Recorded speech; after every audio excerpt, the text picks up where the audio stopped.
Je suis quelqu'un de très anxieux. Il y a plusieurs années en arrière, quand j'étais adolescent, je passais beaucoup de temps à m'inquiéter. Un détail, un grain de sable, quelque chose qui ne se passait pas comme prévu me faisait stresser énormément.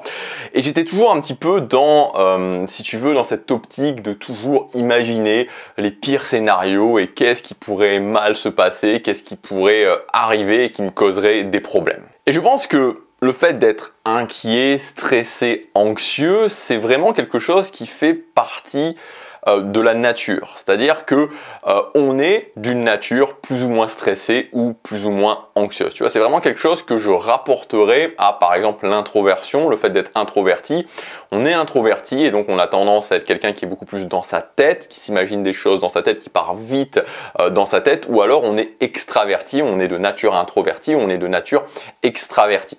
Et c'est pareil, c'est-à-dire qu'on est de nature anxieuse, inquiète, ou alors on est de nature un petit peu plus zen. C'est vraiment une question de nature, et donc tout ce qui est une question de nature, ça veut dire que c'est des choses qu'on a et des choses qu'on va garder tout au long de notre vie. Si je prends mon exemple, je serai toujours à la base introverti, je serai toujours à la base d'une nature inquiète. Et donc c'est très important, si justement toi tu es d'une nature inquiète, tu as tendance à t'inquiéter facilement, à stresser facilement, à plutôt être dans le futur, régulièrement à te poser des questions, tu as vraiment tout intérêt, et moi c'est ce que j'ai fait, à mettre en place des choses qui vont te permettre dans ton quotidien d'être plus serein, d'apprendre à gérer ça. Voilà, c'est-à-dire je suis introverti par exemple, mais je gère ça et je peux quand même avoir une vie sociale épanouie. Je suis inquiet, ok, je suis d'une nature inquiète, mais j'apprends à gérer ça et donc ça ne m'empêche plus d'avancer et d'atteindre mes objectifs dans la vie, de créer la vie que je veux. Donc ici, je vais te partager vraiment des choses que moi, concrètement moi, j'ai mis en place dans ma vie pour apprendre à gérer ma nature inquiète. La première chose que je te conseille de faire, c'est vraiment de dormir suffisamment. Voilà, ça peut paraître un conseil qui est, je dirais plus le sommeil, hein. C'est pas seulement dormir suffisamment, mais le sommeil, donc la qualité de ton sommeil. Tu seras beaucoup plus zen si tu as un sommeil de qualité, si tu as bien récupéré que quand tu es fatigué. Donc pour moi, alors il y a plusieurs conseils, mais il y a deux conseils vraiment primordiaux pour avoir un sommeil de qualité, c'est à la fois dormir suffisamment, vraiment 8 heures, 8 heures et demie par nuit, pour la plupart des gens, c'est ce qu'il faut faire, et dormir à un rythme régulier. Les deux sont aussi importants. Voilà, dormir à un rythme régulier, ça veut dire que si je me couche à 22h30 et que je dors 8 heures, je me lève à 6h30. Alors je peux un petit peu aménager le week-end, moi j'aime bien dire qu'on peut décaler un petit peu de 2 heures, mais c'est aussi important, c'est-à-dire que dormir 12 heures par nuit, mais dormir à un rythme toujours décalé, je vais beaucoup moins récupérer que si je dors 8 heures à un rythme régulier.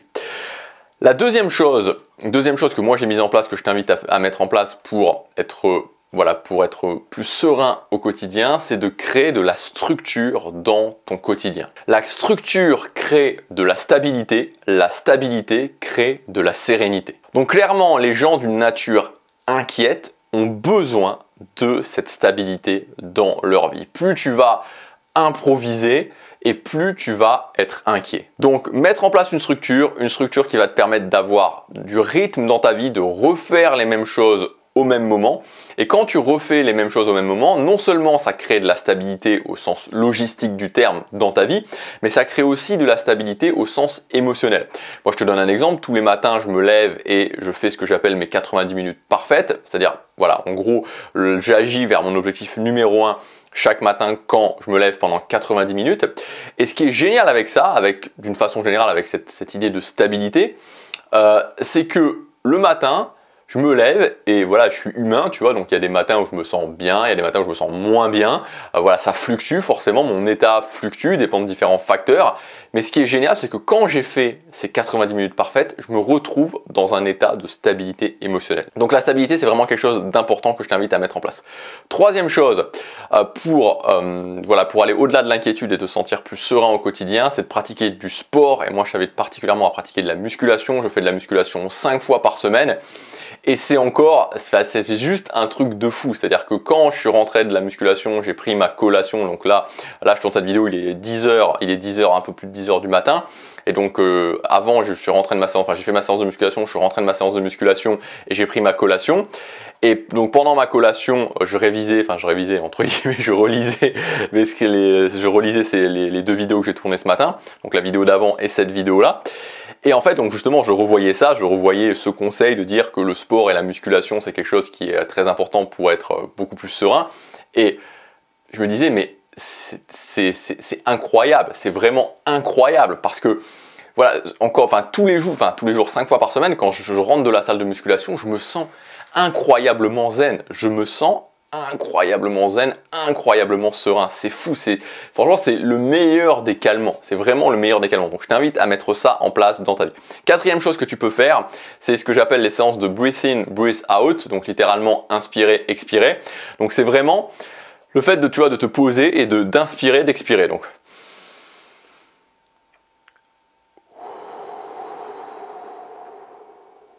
tu vois, de faire ça pendant tout un temps, je le faisais avec un audio qui tournait en boucle, et l'audio il faisait breathe in and out. Et en fait, l'inquiétude, dès que tu commences à partir dans un état d'inquiétude, de stress, ça, si tu veux, directement, tu vas y avoir des perturbations dans ta respiration. C'est-à-dire que tu commences à respirer même si tu n'as pas l'impression d'une manière plus saccadée ou plus irrégulière. Et en fait, quand tu fais des séances au quotidien comme ça, où tu reprends le contrôle, moi je t'invite à vraiment le ritualiser au quotidien, faire ces séances-là, où pendant par exemple 2, 3, 4, 5 minutes, tu fais ça, breathe in, breathe out, donc inspirer,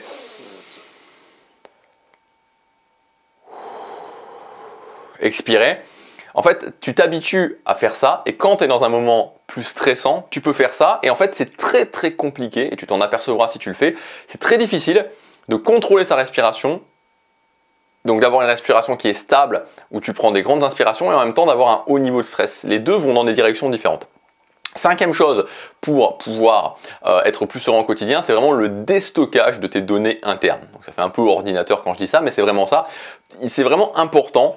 Toutes les décisions qu'on a à prendre, tous les projets qu'on a, enfin bref, tout, c'est vraiment important de le déstocker. Plus c'est déstocké, c'est pas à l'intérieur de toi, et donc l'idéal c'est vraiment d'avoir, donc suivant les applications que tu utilises, ou un dossier, etc. sur ton ordinateur, ou un cahier, pourquoi pas, que tu aies différentes catégories, que tout soit déstocké, parce que dès que c'est déstocké, et tu sais que c'est là, et tu sais que tu peux le retrouver, voilà, ça va être un facteur vraiment calmant, et ça va t'éviter de toujours penser à ces choses-là, et que ça reste dans ta tête.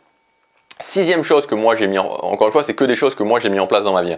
6e chose que j'ai mis en place dans ma vie, c'est le fait de toujours prévoir en J+7. C'est-à-dire que, en fait, moi ce que j'ai, et les gens qui par exemple me contactent pour des coachings, voilà, le savent, c'est que moi je m'organise, c'est-à-dire que à la fin de la semaine, je lock, entre guillemets, je cadenasse la semaine qui vient et je ne la touche plus. C'est-à-dire que je ne m'organise jamais, quand je suis dans une semaine, je ne m'organise jamais sur cette semaine-là, je m'organise toujours sur la semaine d'après. Donc je sais toujours exactement ce que je vais faire les 7 prochains jours. Les 7 prochains jours, c'est toujours clair et je ne le bouge plus. Pardon. Sauf évidemment un cas de force majeure, mais hormis ça, sinon, je m'organise toujours en J+7, c'est-à-dire que, voilà, au jour, par exemple, si on est au jour 2, bah, je vais m'organiser pour la semaine d'après, mais voilà, pour la semaine qui vient après, et pas pour la semaine qui est en train, voilà, qui est là actuellement. Et 7e chose, qui est un petit peu reliée finalement avec la 2e chose, donc la structure dans ton quotidien, c'est le fait de mettre en place des systèmes, des automatismes dans ta vie, donc pour les choses qui sont importantes pour toi, ou pour les choses qui reviennent régulièrement. Moi je pense par exemple, alors j'en ai mis pas mal, hein, parce qu'au fur et à mesure j'essaie de mettre en place ces choses-là. Par exemple pour mon alimentation, voilà, système pour mon alimentation, automatisation pour la gestion de mes finances, toutes ces choses-là me permettent encore une fois de créer à la fois de la stabilité et en même temps de m'enlever un poids. Et donc toujours dans ces choses-là, c'est-à-dire tout ce qui crée de la stabilité dans ta vie, tout ce qui t'enlève un poids en termes de réflexion, en termes de choses à faire, de choses à penser, c'est toujours quelque chose qui va te rendre plus serein. Voilà, j'espère que ces conseils t'auront aidé. N'hésite pas à mettre dans les commentaires si toi aussi tu es d'une nature inquiète et que tu as des choses qui t'aident au quotidien à être plus serein, plus zen, et que tu veux en faire profiter les autres, hein, ça peut toujours aider les autres. N'hésite pas à le partager dans les commentaires, et moi je te dis à demain pour la prochaine vidéo. Passe à l'action, chaque jour compte.